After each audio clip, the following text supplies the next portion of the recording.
Rhythm धर नच खतिर बतरी पायल मेकअप कर में उत्तम भइल बड़ी घायल। बाबू मेकअप ढेर भइल, चलो भैया बोलिला उन्होंने पैसा मिली।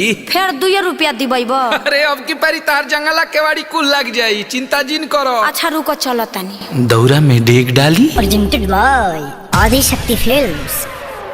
न बनी अंबानी जी जानो तो सभाबानी जी के झूठो के फैलता नी रहुआ न ले ले कुछ बानी जी धरी न जबरी कलाई साफ साफ बतियाई माला पता न दिया।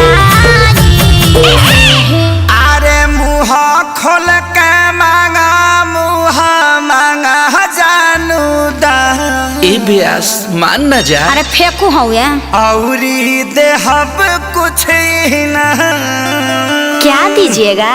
2 रुपया हो 2 रुपया आ गई औकात पर। 2 रुपया हो 2 रुपया हम जानता नहीं। बोरा में आके ले लो 2 रुपया हो।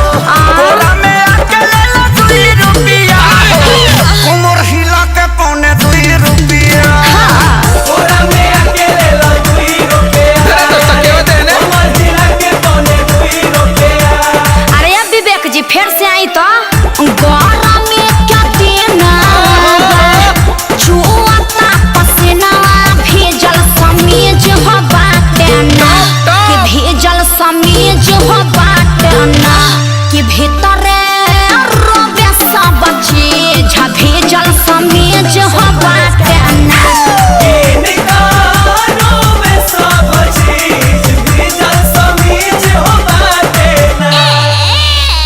सुनले बानी तोहरता बहुते हो खता कमाई हो 1000 2000 जे दे देब तोहरो न कुछ घट जाई हो। जवानी अथनी पकैले बाड़ू कांडी बोला काहे अतना हाई बजट के करे लूटी। अरे बोला भैया जान भैया तो हमार होवे। हाँ तो फ्री में मजा लेबा छोड़ी हमार अब पीछा लेब न परीक्षा तनी दूरी बनाई।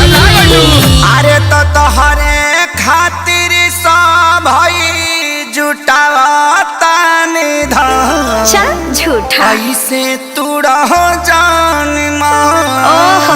अरे होई पगली के पाछा पगली झर पर का ब्यास। हाँ तो तहार कहे भभाता 2 रुपया हो 2 रुपया। का खा 2 रुपया हो 2 रुपया। बहुत जा। बोरा में आके ले लो 2 रुपया हो। बोरा में आके ले लो 2 रुपया। कमर हिला के पौने 2 रुपया। ना होई बोरा में आके ले लो 2 रुपया। अरे कमर हिला के पौने 2 रुपया।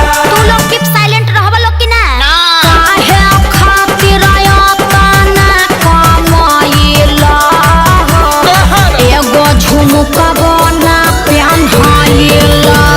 जीवन बीमा तोहरो कराई हो।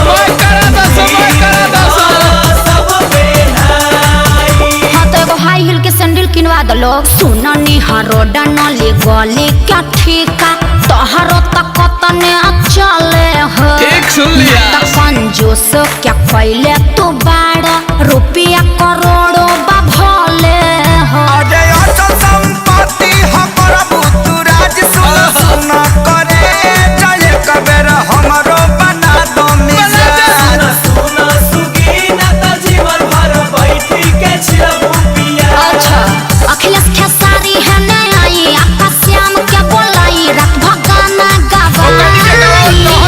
शहर तक बाजेला। अरे धन धन्य कैलू दिल से बाटे धन्यवाद। वेलकम जादव जी।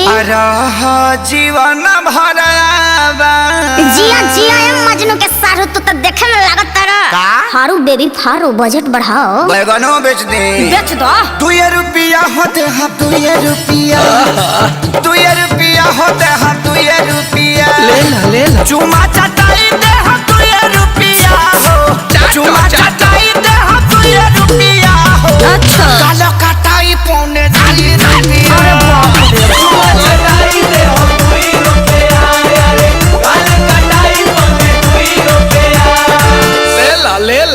अरे बाजार खत्म करो लोग, जा अपना घरे।